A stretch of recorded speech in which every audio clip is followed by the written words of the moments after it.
غضب عارم يضرب مدرجات النادي الأهلي، حالة احتقان غير مسبوقة بين الجماهير بسبب تجاهل المدير الفني الثرب لأبناء النادي واعتماده على الصفقات الجاهزة واللاعبين المحليين والأجانب رغم ظهورهم بشكل سيء.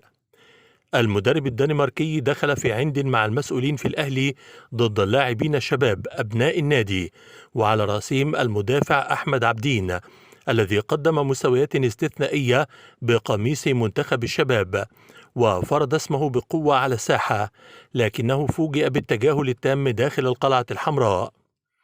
جماهير الأهلي ترى أن ما يحدث إهدار صريح للمواهب، وسؤال واحد يتردد في الشارع الأهلوي وعلى مواقع التواصل: كيف يستبعد لاعب يتألق دوليا ومطلوب في الخارج ولا يحصل حتى على فرصة عادلة؟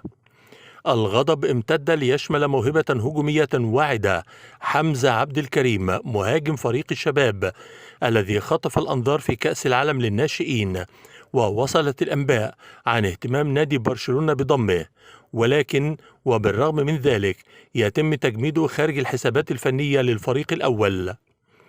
داخل الأهلي أصوات بدأت تعلو بقوة: أين أبناء النادي؟ أين مشروع تصعيد الشباب؟ ولماذا يتم الاعتماد على أسماء بعيدة عن روح الأهلي بينما المواهب الحقيقية حبيسة مقاعد البدلاء؟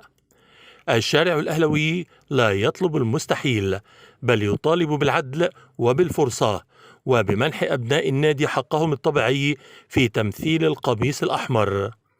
رسالة الجماهير واضحة: الأهلي لا يبنى إلا بسواعد أبنائه. فهل تصل الرسالة إلى يوث ثورب أم يستمر الغضب حتى نقطة الانفجار؟